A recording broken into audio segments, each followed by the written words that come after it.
Hello, magandang gabi po.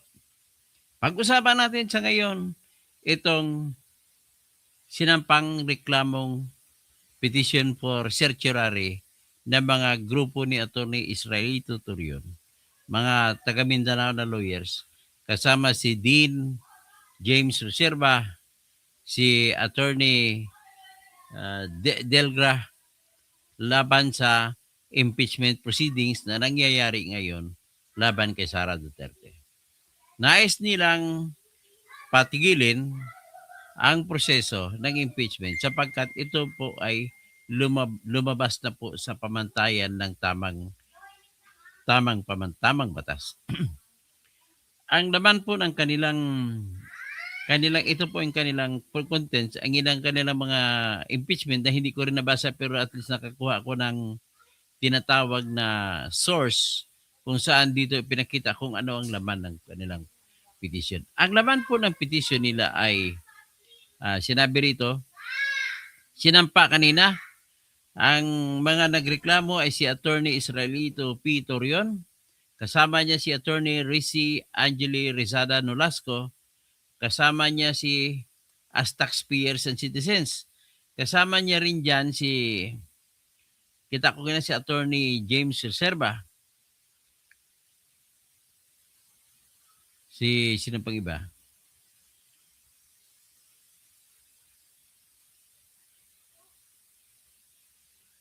So ang kanilang ito lang sa nakita si Attorney, hindi ko nga nakita si Attorney James Reserva, kundi si Attorney Rizzy Rizada Nolasco, si Attorney Israelito Torion. So anyway, ang pakay nila ay ipadeklara nila na unconstitutional at saka null and void. Ibig sabihin, baliwala sa batas yung mga ginawa ng House of Representatives, House Committee on Justice sa proceedings para sa 2026 impeachment complaint. At humingi din sila ng TRO or Temporary Restraining Order na ipatigil kagad ito.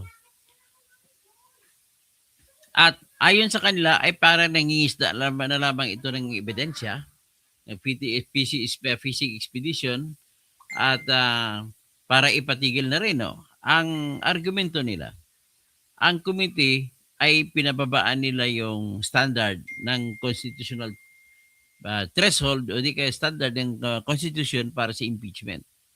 Kaya bakit nila dineklara ayon sa kanilang tayo, mali ang kumbaga umabuso sa kanilang discretion, sa kanilang power ang mga members ng Congress nung dineklara nila na sufficient in form, substance at ka-grounds ang petition, yung complaint for impeachment laban kay Sara.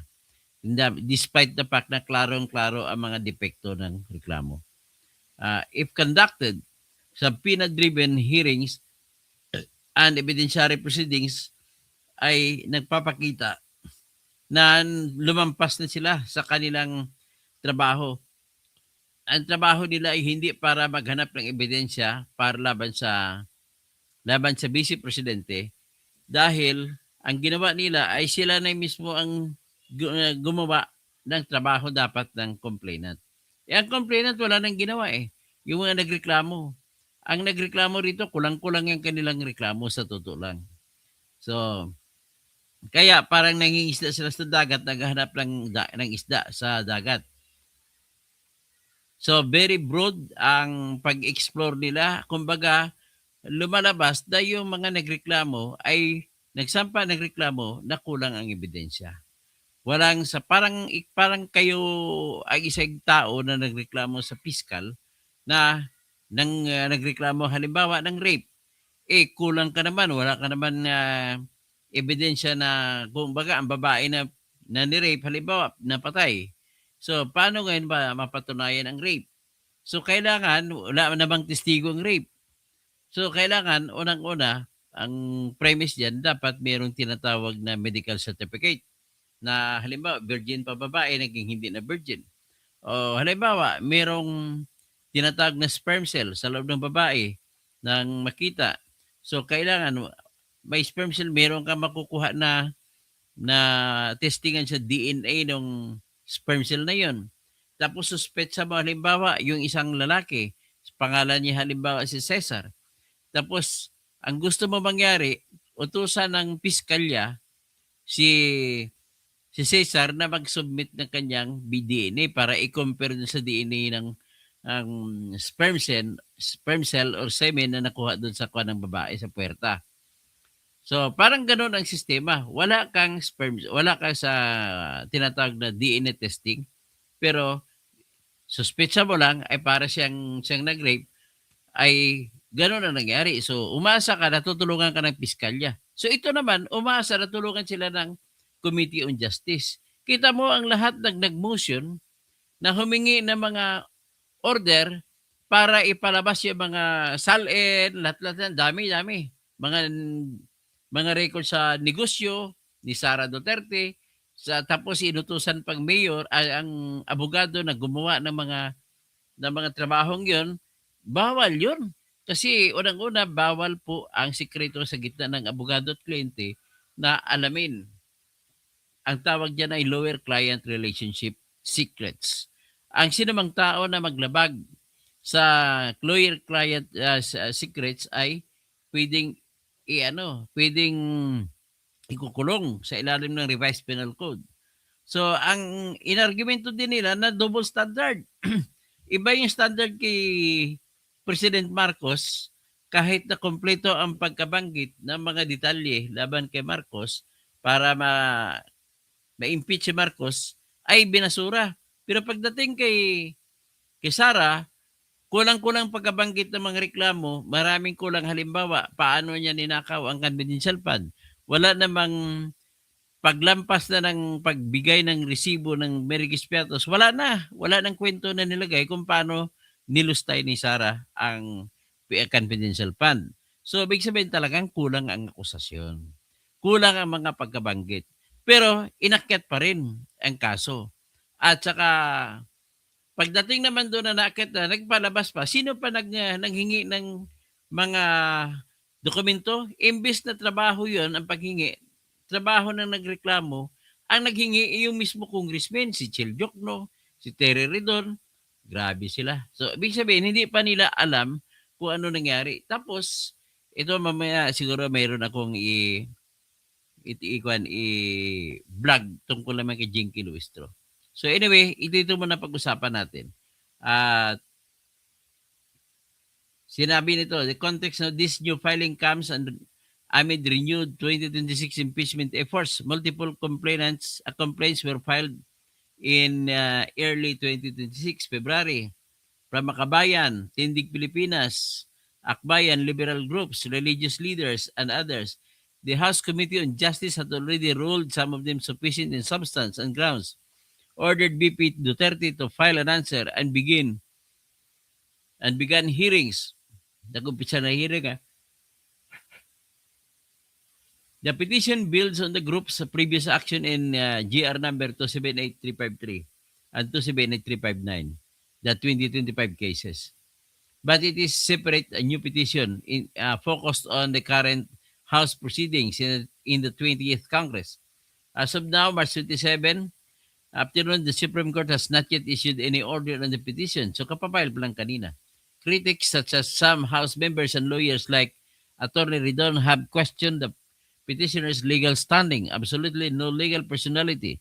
So ito na po yung title ng ating vlog ngayon. Yung bobo si Attorney Redon. Congressman na bobo, graduate pa naman ng University College of Law. Bobo talaga. Napaka-bobo. May i-discuss natin kung bakit bobo.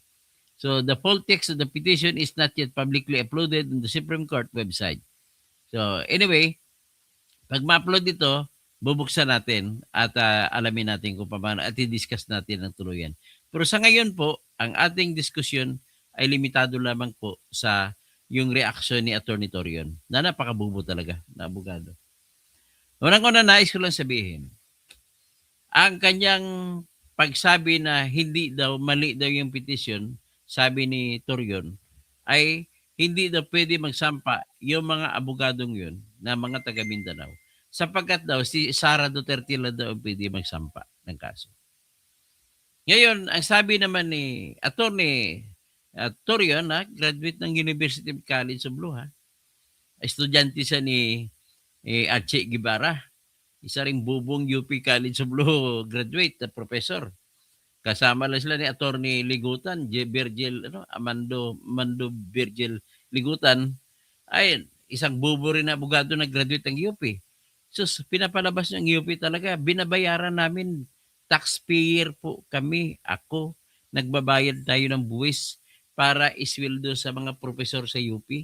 Isweldo, ibabayad sa tuition ng mga estudyante. So, ibig sabihin, nagbayad tayo ng tuition para sa kanila ni Ridon, para sa kanila ni si Jesus Palsis pang isa, si Barry Gutierrez, si Armando Ligutan, sino pang ibang maraming mga UP lawyers na lumabas, si Dino De Leon.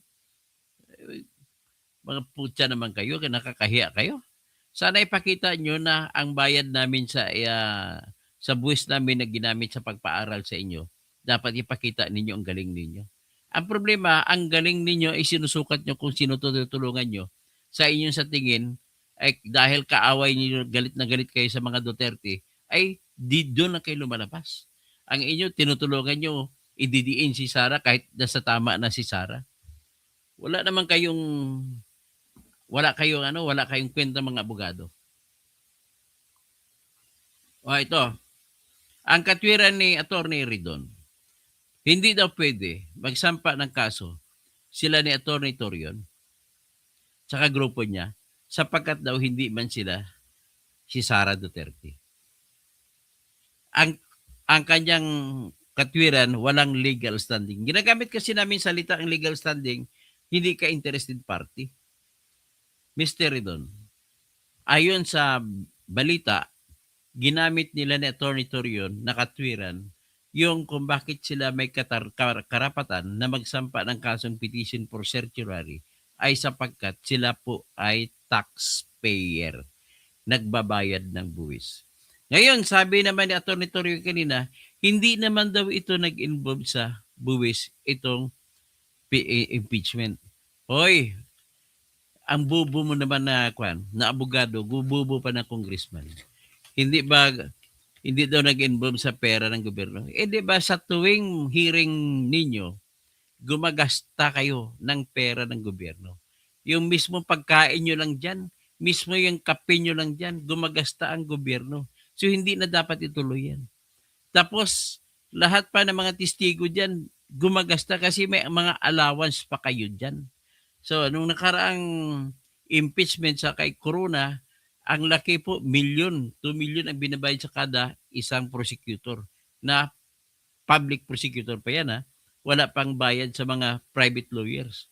So, meron po bayad lahat yan. Meron, basta lahat po nagalaw ng kahit anong sangay ng gobyerno, basta may gagastusing pera na manggagaling sa kaba ng bayan, may karapatan ang kahit sinong mamamayan na magsampa ng kaso para patigilin ang paggasto ng mga proseso ko. Ano man ang proseso gustuhin nyo. So dito, ang katwiran nila ay lumabag na kayo sa pamantayan. Ang unang ground, ulitin ko lang, ng mga abogado na ito na taga Mindanao, sila ni Attorney Israelito Torion, kasama din at si Dean James Reserva na isang kandisa ngayon, board member o bukal sa Agusan, ay ganito po. Una, double standard. Bakit double standard? Iba yung pamantayan na ginamit para kay BBM, iba naman ang pamantayan na ginamit para kay Sara na impeachment. Ulitin ko lang ito, sinasabi ko na ito ulit-ulit, pero kailangan ko sabihin ulit sa ngayon. May tinatawag po na rules of procedure o susundin ng House Justice Committee na ginawa yan ng marami ng kabuuan ng Kongreso, ng kabuuan ng mga congressmen. Ang batas na susundin ng Committee on Justice. Dito sa pag-double standard nila ay binago ng kasapi ng Justice Committee ang panuntunan o rules of the game. Kung sa basketball pa, you are changing the rules in the middle of the game. sa gitna ng laro, binago yung batas. Ganon ang nangyari dyan. So anyway, ganito po ginawa nila. Nakalagay po sa Section 4 ng Rules of Impeachment Procedure, sa Rule 3, na kung saan dapat ay alamin lamang kung mayroong verification ang reklamo para sabihin na ito ay sufficient in substance. So ngayon, para sabihin na sufficient in substance, dapat may laman ito na tinatawag na verification. So para may verification, ang laman po ng verification, pasensya na wala ako. Yung apo ko kasi nang istorbo kaya namatay ko ang computer ko. Sige, pasensya na. So ito nga lang, ilalabas ko lang ngayon yung ating nagsampa ng kaso ang grupo nila ni Attorney Torion para ipatigil ang impeachment dahil sa double standard. Number 1 na double standard, iba yung pamantayan na ginamit laban kay BBM na impeachment, iba rin po ang pamantayan na ginamit laban kay Sara. Sa unang pamantayan, sa Rule 3, Section 5 ng Rules of Impeachment, nag-uutos na alamin kung tama o sapat ba ang mga detalye na binabanggit sa kaso para sabihin na pwedeng i-impeach si Marcos o si Sara kung ang mga binabanggit na detalye ay totoo. Yan ang unang pamantayan. Pag tiningnan mo ang reklamo laban kay Sara, ay kulang-kulang ang pagkakwento ng detalye. Kung ikumpara mo sa detalye sa pagkabanggit ng kaso laban kay Bongbong, kompleto ang kay laban kay Bongbong pero binasura nila. So ito po, iklaro natin para maintindihan ninyo. At ang una po na ang nangyari halimbawa kay BBM, ang kinaso laban sa kanya ay yung magbanggit natin ng isa sa mga maraming kaso. Ang isang unang kaso laban kay BBM ay ganito. Ang tungkol sa pagiging addict niya. So sabi ng nagreklamo na si Attorney Andre De Jesus laban kay BBM ay siya ay sinususpitsahan na drug addict.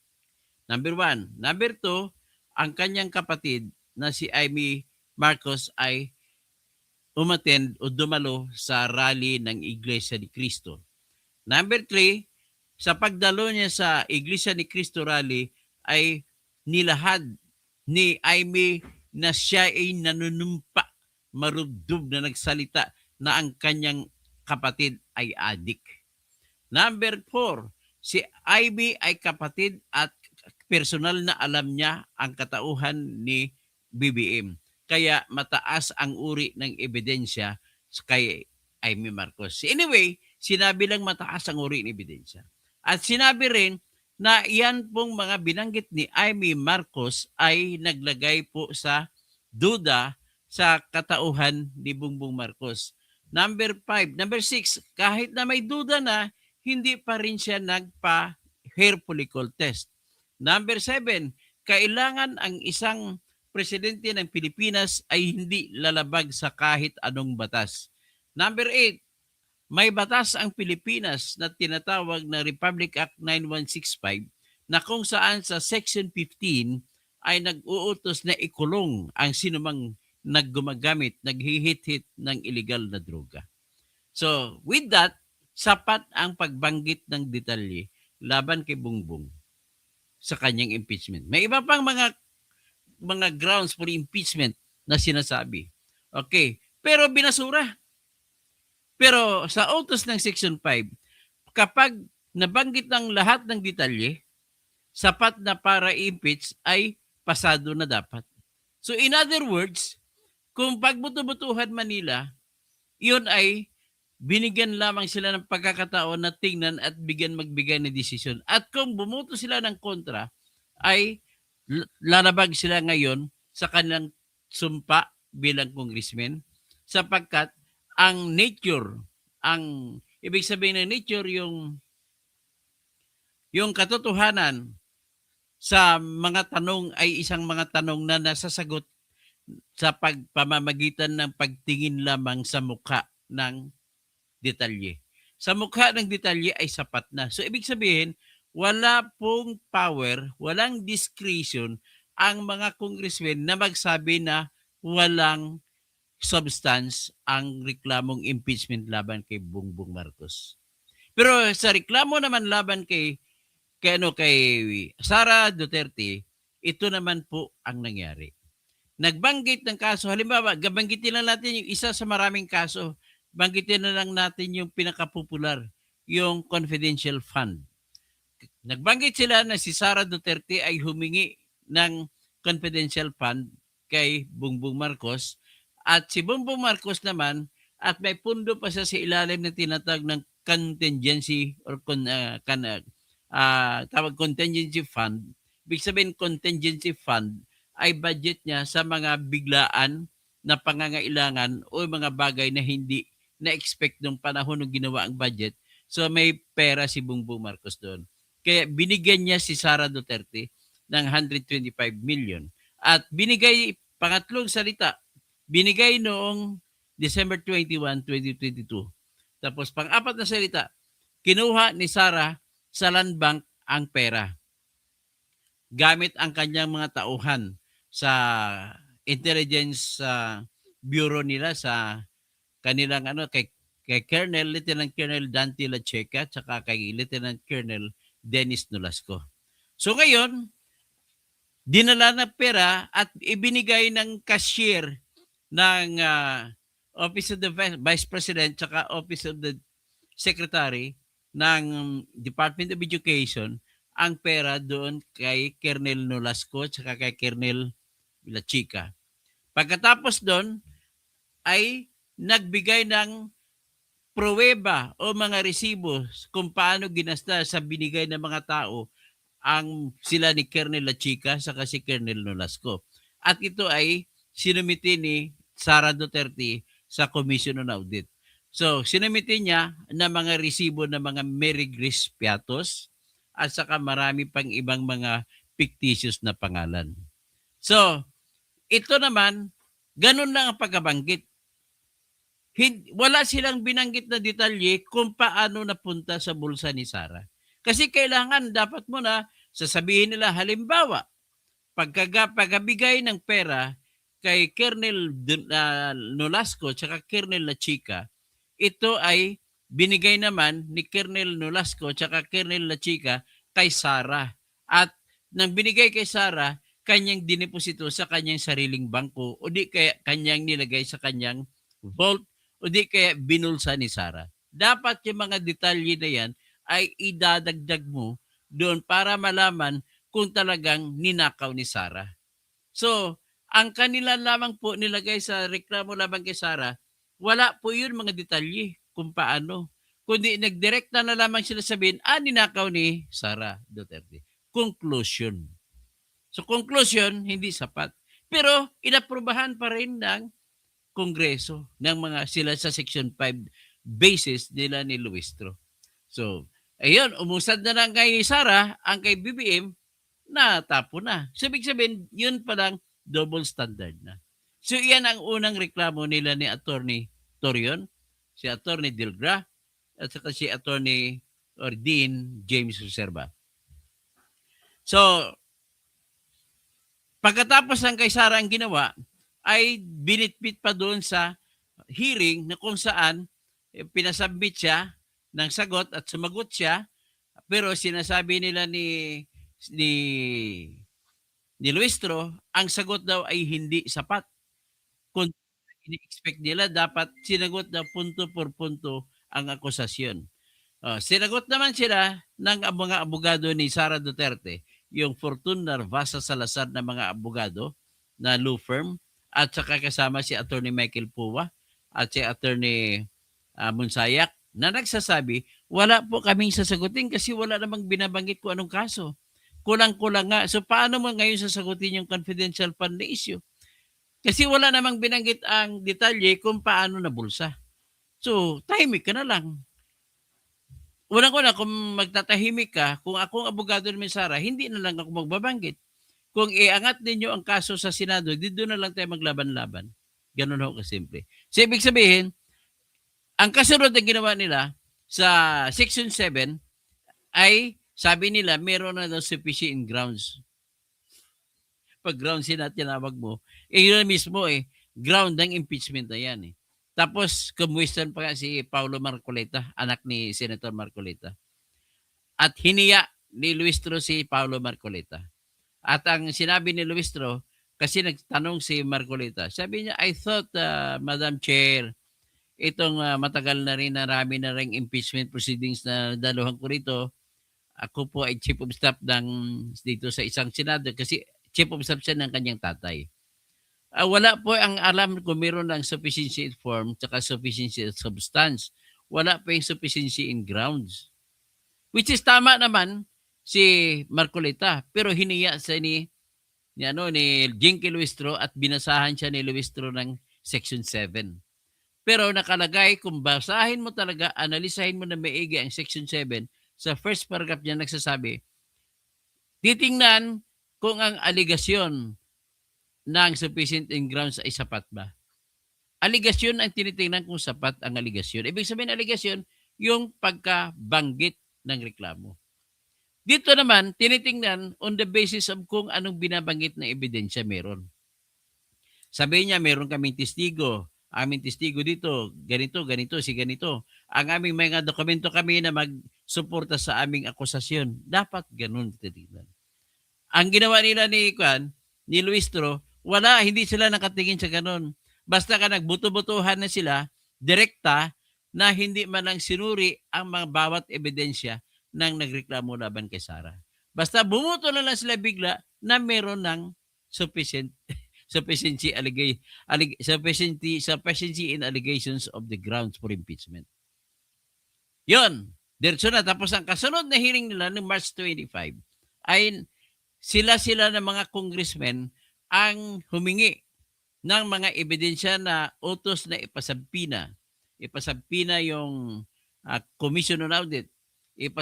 Pinasabpina yung SALN.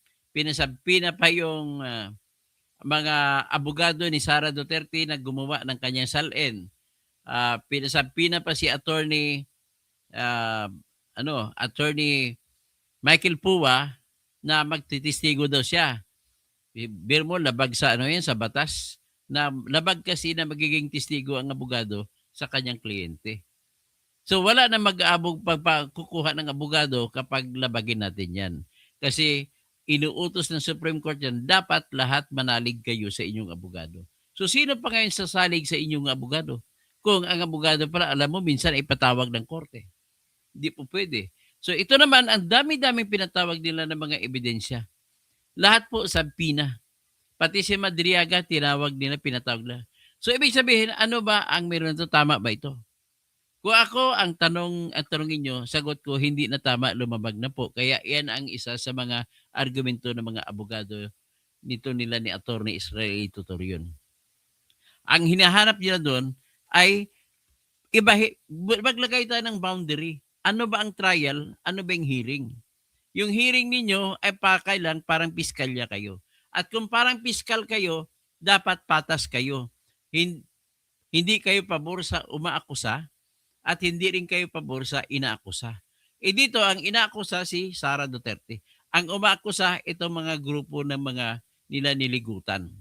So ibig sabihin, tinutulungan pa ng piskal ang umaakusa na makakakuha ng ebidensya. So parang sinasabi, pwede pala magsampa ng kaso laban sa kahit kanino. Total, tutulungan ka naman ng piskal. So, dalhin natin sa usaping murder. May namatay na tao, pinatay, kasuhan mo si Pedro. Halimbawa, pinatay si Juan, si Pedro kasuhan mo. Ang alam mo lang, wala kang ebidensya kung sino ang pumatay kay Juan. Hindi ka pagnanakaw na lang, mas madali ang pagnanakaw patunayan. Halimbawa, gusto pagkusparusahan na nagnakaw si Pedro. Ang meron ka lang detalye para kay Pedro ay meron ka nakita mga bahay, mga kotse, mga magara, tapos may detalye ka na wala naman siyang trabaho. Ipakita mo sertifikasyon, wala siyang trabaho. So, ang tanong mo sa utak mo, putang na saan kumuha ng pera ito? So, sigurado ninakaw to. So, ganun ang conclusion mo, nagnakaw si Pedro. So, ngayon, Nagsampa ka ngayon ng kaso sa piskal. Piskal nagnakaw, tingnan mo, ito wala siyang trabaho. Tapos nagkapera marami. Ngayon, gusto mo mangyari, si piskal ang hahanap ng paraan para maipit ngayon si Pedro. Pero mind you, hindi mo alam, baka naman nanalo ng luto lang yan. Hindi mo naman alam kung nanalo ng luto. Pero mayroon ka ng konklusyon na nagnakaw. Yan ang nangyari kay Sarah. Nagkaroon ng konklusyon na ninakaw ni Sarah ang confidential fund. Na wala ang kanilang basihan lamang na mayroong mga resibo na peke ang pangalan. Mary Gispiatos. Hindi man lang nila sinaalang-alang na ang batas mismo nag-uutos na kapag confidential information ay dapat tinatago ang pangalan ng nagbibigay ng mga informasyon. So, yan po ang sitwasyon. So, ito ngayon po ang kinaso kanina ng mga abogado na sila Attorney Israelito Torion. So, ngayon, sabi ni Attorney Ridon, nag-graduate ng UP, ay pinahiya ng University of the Philippines dito. Pati tayo na nagbabayad sa ating buwis, tayo nagsisweldo ng mga profesor dyan sa UP. Tayo nagbibigay ng mga tuition ng mga, nagbibigay ng pera para sa tuition ng mga scholars. Tapos, ganun lang ibibigay nila. Scholar sila doon sa UP, tapos ganun produkto nila. Ganun, magsisira sila ng mamamayan ng Pilipinas. Gagawa ng kwento at magkakampi sa mga mang-aapi. Yan po ang nangyari. So ngayon, sabi ni Ridon, ay hindi pwede na sila magsampa ng kaso. Bakit? Hindi naman sila si Sarah eh. Si Sarah lang daw pwede magsampa. Ngayon, pag binasa mo ang kaso na sinampa nila ni Attorney Israelito Torion, ang kaso ay nagsasabi na sila ay taxpayer, nagbabayad ng buwis. At ang impeachment proceedings ay gumagasta ng pera ng ating bayan. Kaya dahil dyan, kailangan nila pigilin ang paggasta ng pera ng bayan na illegal naman ang ginagawa. Ganun lamang ho kasimple. So, sa makatwid, sa shortly, bobo si Ridon. O pakinggan nga natin si Ridon dito. Sa bagwa ni Ridon dito. Ito namang isang bubong abogado, si Attorney Jesus Palces. Nagsampa daw ito, sila ni Attorney Ridon, ng kaso sa Supreme Court para patigilin ang impeachment kasi natakot daw si Sara kay Madriaga. Ano man, bakla ka talaga. Jesus Palces, pasensya na. Hindi ako nagdi-discriminate sa'yo. Pero nakita ko, kuan ba, natatawag na lang kita bakla kasi action mo, I just don't know kung bakla ka o hindi. Pero sinayang mo lang ang pera ng bayan ng pinag-aral ka sa University of the Philippines. So pakinggan natin ito si Terry Ridon. Ay, nako nito. Ang kanatingnan mong pisngi niya, di ba? Ang lapad ng pisngi niya, parang si Mr. Bean. O di kaya si Cookie. So, iyan po si Terry Ridon. I-play po natin ang interview sa kanya. Ito.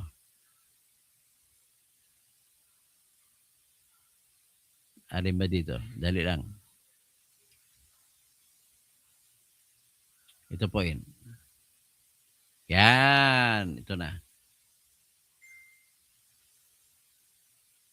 Terry Ridon, mabuting hingan din natin dahil ito'y miyembro ng House Committee on Justice. Nasa kabilang linya po si Congressman Terry Ridon, ang kinatawan ng Bicol Saro Party List. Magandang hapon po, Kong Terry. Ay, magandang hapon. No, Kong Terry, pinag-uusapan pa lang natin kahapon, eto na. Yung pinag-uusapan natin na posibleng tumakbo sa Supreme Court. Well, una sa lahat, kahit ano pa hong i-file ng mga hindi naman hong partido sa kaso na impeachment, hindi ho ito makakapigil doon po sa impeachment proceedings laban kay Pangalawang Pangulong Sara Duterte, no? So, tuloy ho 'yun. So, unless makakuha sila ng TRO at tingin ko ho, medyo matipis ho yung batayan para magkaroon po ng TRO. Yung po mga sabpina laban sa mga tax documents, SALN at corporate documents bank account ni Vice President Sara Duterte ay magtutuloy. At darating po yun sa lamesa ng House Committee on Justice para tignan kung yung pong unexplained wealth ay mapapatunayan po mula po sa mga dokumento pong ito. Kung Terry, binabasa kayong statement mo rito, sabi mo, walang legal personality. Itong mga naghain ng petisyon sa Korte Suprema. Paki-expound nga, pakipaliwanag nga ito. Tama ho yun kasi ang sinasabi ho nila, nag-file ho sila ng suit bilang mga taxpayers. No? Pero Yung alam kita po mo, ninyo, kabubuhan tinatawag niya. ng mga taxpayer suit. Pwede lang ho yan pag ang pinag-uusapan ho natin mga illegal na disbursement po ng public funds. No? Ayan ang kabubuhan mo. Illegal na disbursement, ibig sabihin may illegal na gastos ang ginagawa ang Kongreso. Yan lang daw pwede. Pero hindi niya nakikita, kabubuhan niya, hindi niya nakikita, yung pagpatakbo nila ng impeachment ay gumagasta sila ng pera. Yan. Tapos, ang akin lang patunay na tama ako ay noong unang impeachment laban kay Sara ay nagsampa rin sila ni Atty. Torion at nanalo pa nga sila. Inacknowledge pa ng Supreme Court ang kaso na sinampa nila ni Atty. Torion. Ibig sabihin, tama po sila ni Atty. Torion. Aha. Diyan lang ho pinapayagan yan. Pagka ho, mga usapin ho katulad ng impeachment, wala naman tayo pinag-usapan na illegal disbursement of public funds dito. Ayan So, na, yan na, nakita mo kabubuhan niya. Yung pagbili lang ninyo ng kape habang nag-hearing kayo, illegal disbursement. Disbursement yun, hindi na tinitinan kung illegal. Basta kine-question ang inyong galaw at gumagasta kayo ng pera, kine-question ang paggasta ninyo ng pera. Kahit isang baso ng kape lamang ang gasta nyo. Ngayon, sa tanong kung illegal o legal, ang theory nila illegal kasi nga nanobra na kayo. Kahit wala kayong kapangyarihan na magpaangat ng kaso laban kay Sara, sapagkat ang aligasyon ng nagreklamo kay Sara ay kulang-kulang ang detalye, ay illegal na yon ang lahat ng ginagasta ninyo. Yung pagkain ninyo doon, kasi nakikita ko, habang nagmimerinda kayo, habang naghihiring, nagkakape, nag-inom ng Coke Zero, nakita ko kaya yan. Paano sila magkakaroon ng standing para mag-file po ng ganyan pong kaso? Kung pwede mag-file, wala pong iba kundi siya pangalawang Pangulong Sara Duterte para sa ganyan pong mga pag-question sa House Committee on Justice. Kasi siya ho talaga yung pwede hong maging partido sa ganito pong mga kaso. Pero yung mga abogado, kaibigan, aliado, Oo. wala ho yun. Dapat ay basura ho sa pinakamagang panahon ng Korte Suprema yan. Yung pala kahulugan noon. At nangangahulugan nga yung pangalawang sentence sa inyong pangatlo na statement doon sa sentence sa statement niyo, binabanggit niyo na diversionary tactic nga lang ito ng kampo ni VP Sara. Tama ho. Kasi ang sinasabi, ano ho talaga, malaking usapin ho ito, yung impeachment. Hindi naman ho yung Korte Suprema. Hindi ba? Ang platforma para ho pag-usapan ng lahat ng ito ay yung pong proceedings mismo ng impeachment po natin. No? So, very important po yung pagharap po niya dito po sa very important po yung pagharap po niya dito sa proceedings po na ito. Hindi ho sa Korte Suprema yung plataforma para magpaliwanag at para ho sa pagpapanagot.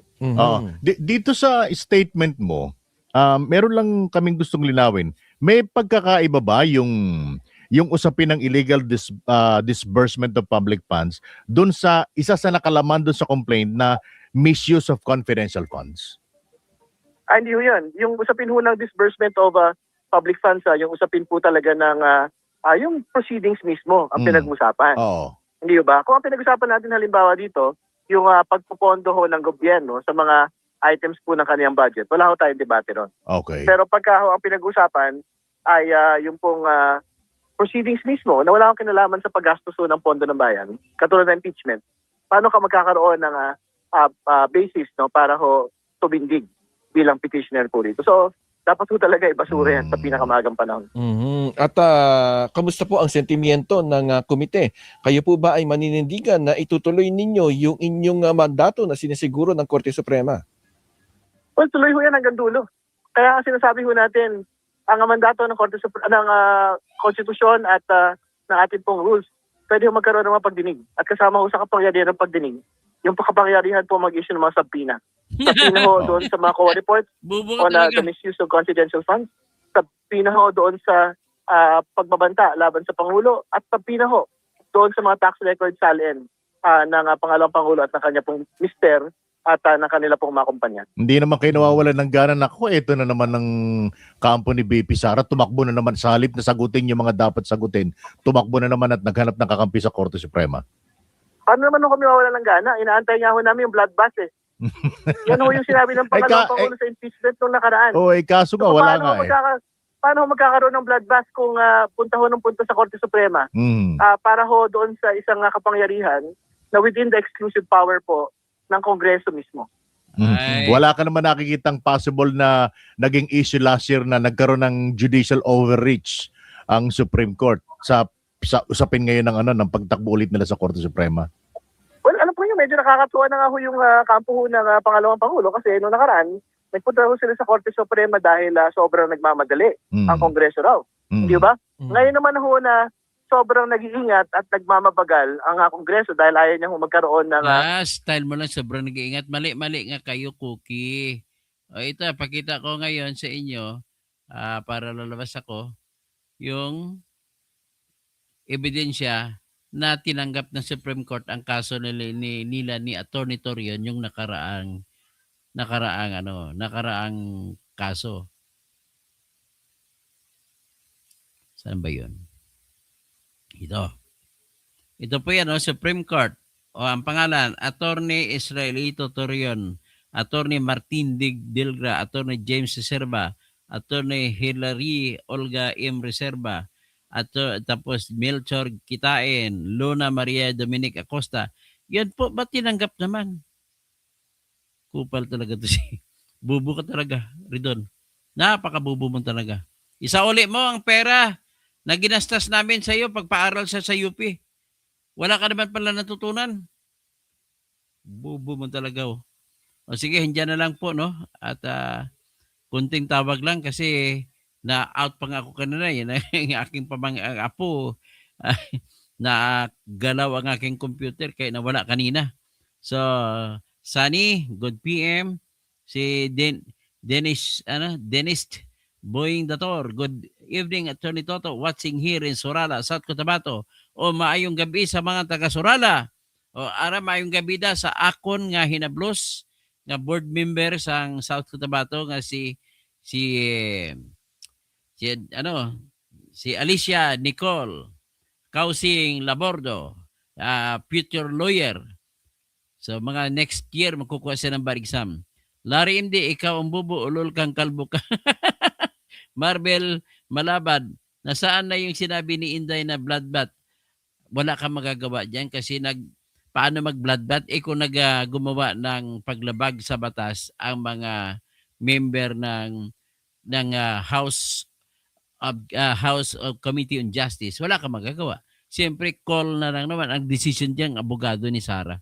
Okay, si Amper Malitagang na mga kawatan nila ni attorney. Okay, Gina Tanangunan. Maganda makinig at manood sa inyong vlog. Salamat po. Pasensya na kanina at naputol Mimi Authority, good evening attorney. Si Mine. Tapos si Enrico Sabando. Good evening po, Attorney Toto Causing. Klaro naman yan, Attorney Toto, kay BBM, binasura nila. Then kay BP, area substance daw. Yan nga, napakaklaro yung kanilang double standard. Marlon Aparisi, bakit bawal attorney petition versus kay Sara? Kabawal ko na sa sinasabi ni, according to Attorney Terry Redon, na napakabubo naman. Mali po si Attorney Terry Redon. Donato Irinco. Ay, si Donato Irinco. Kano naman si Willie Irinco, nakasama ko dati sa journal. Watching from Karuhatan, Valenzuela City. Sir Romeo Pabros, hindi Torion, kundi Attorney Joel Chua si Torion. Nabanggit ko ba Chua kanina? Pasensya na po. Lorna Bunaw, bakit ayaw ni Sara magpaliwanag? Hindi naman po ang abogado niya nga po ang gumagalaw.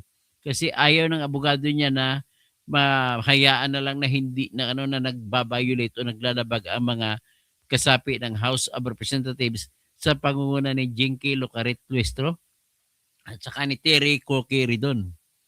Lorna Bunaw, ipaharap niyo si Sara sa hearing. Ay ayaw na nga ng abogado niya Brian Rodriguez, Idol Attorney Toto, magandang gabi. Itong mga anti-Duterte na sa Kamara pinipilit kasi nila ang evidence. Yung nga imahinasyon nga lang, tama ka, imahinasyon lang nila ang evidence nila laban kay Sara.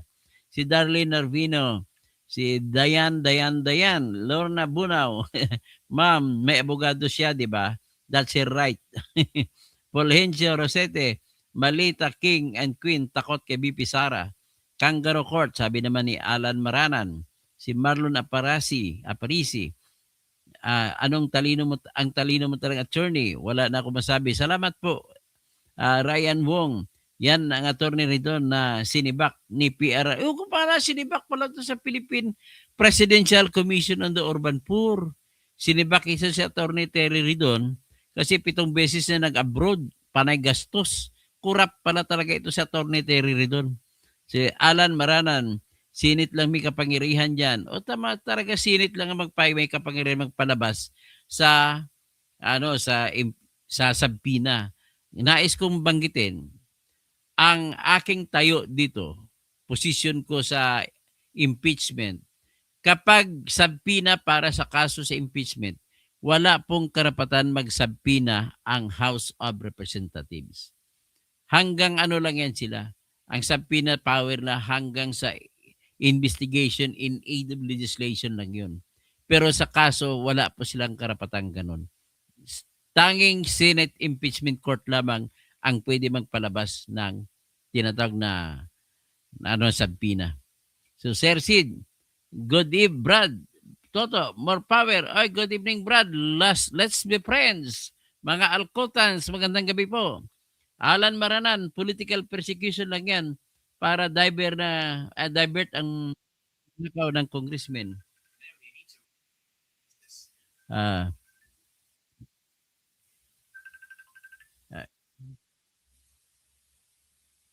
Okay, ang anak-anak ko no tumawag, no. Sir Sid, more power to. Alan Maranan, misalin nga is public. Nasa public naman yan, pwede makuha na sa ombudsman.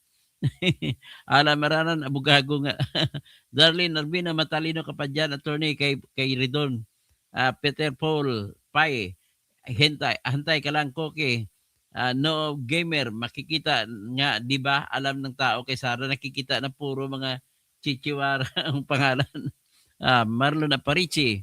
Okay, tapos basto si Larry MB, attorney, magsalita sa'yo. Bubo ka raw at kalbo, tanga. Hayaan mo lang sila. Okay. Noel Gamer, kini-question inyo ang mga pagkain nila pero ninakaw ni Sara. Ang pinag-usapan dito, kung may karapatan ba sila ni Torion magsampa ng kaso. Sabi ko, opo, kasi may illegal disbursement of funds.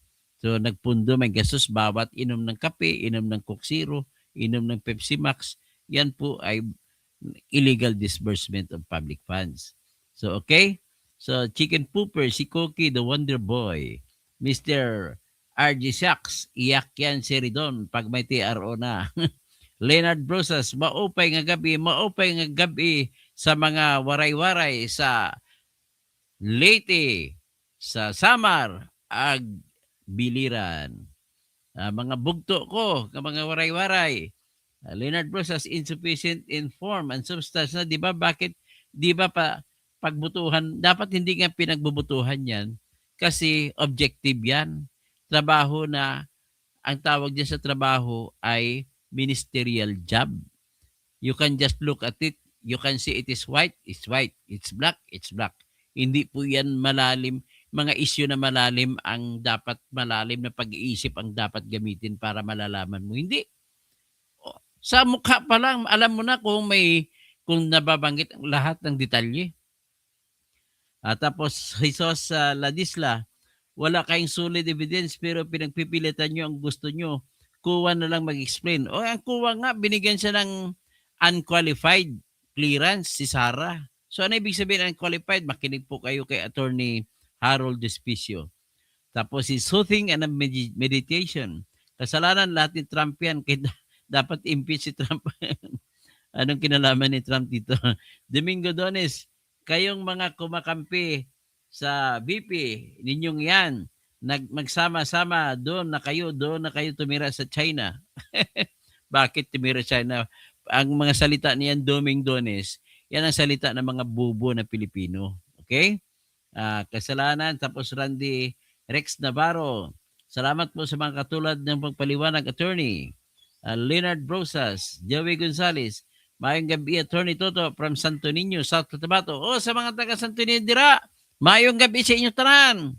Sa Tibuli, sa Lexibo, diyan sa Sorala, Nurala, sa Banga, sa Tantangan, sa Marbel, sa Tupi, sa Pulumulok, tapos sa General Santos City.